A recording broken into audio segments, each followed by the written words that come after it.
Hello my dear students, this is Usman from learn with Usman.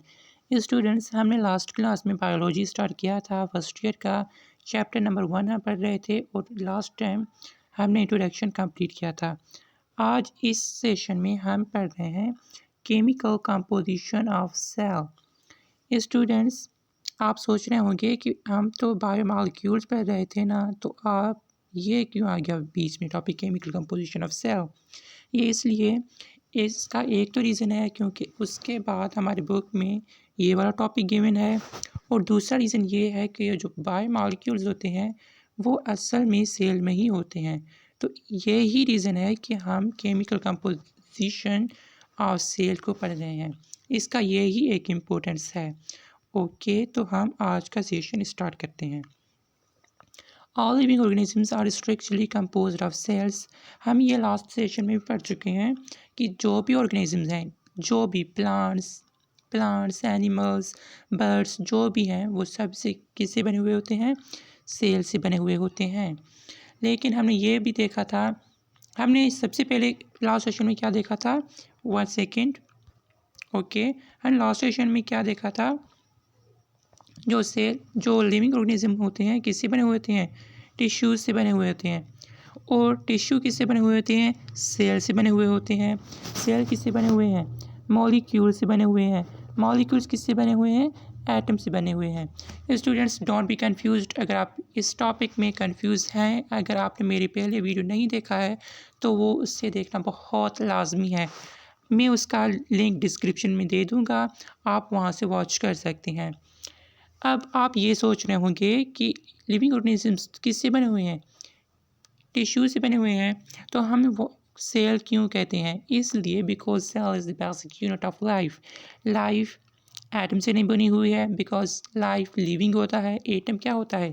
Atom non living होता है। Students, मैं यहाँ पर ओनली शॉर्ट फॉर्म ही लिख देता हूँ, बिल्कुल short, non living. Okay, molecules. अब ये जो लाइफ है, लाइफ और नॉन लिविंग थिंग्स, ये मॉलिक्यूल से ही सेपरेट हो जाते हैं। अब मॉलिक्यूल के कुछ स्पेशल टाइप आ जाते हैं जो क्या करते हैं? लाइफ बना देते हैं।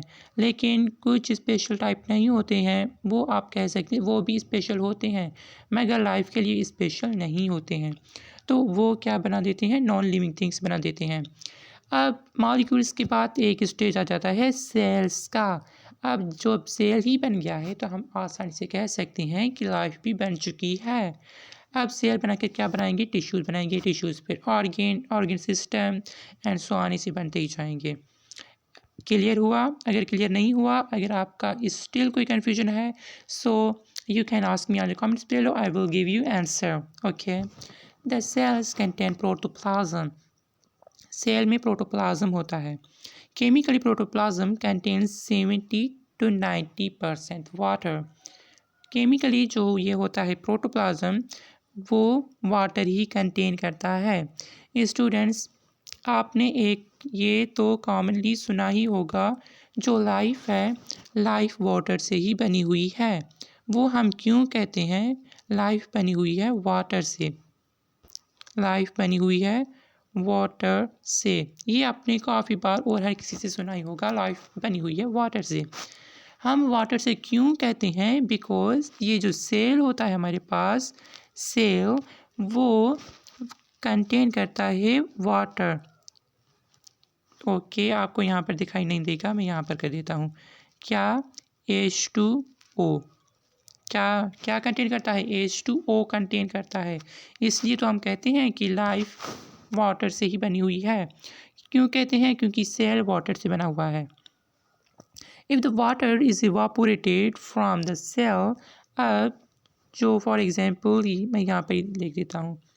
अब ये फॉर एग्जांपल सेल है, सेल में प्रोटोप्लाज्म है। जब ये प्रोटोप्लाज्म हम सेल से कर दें आउट, तो सेल क्या हो जाएगा? सेल ड्राई हो जाएगा, और उस ड्राई मास को हम क्या कहेंगे? Dry weight of the cell.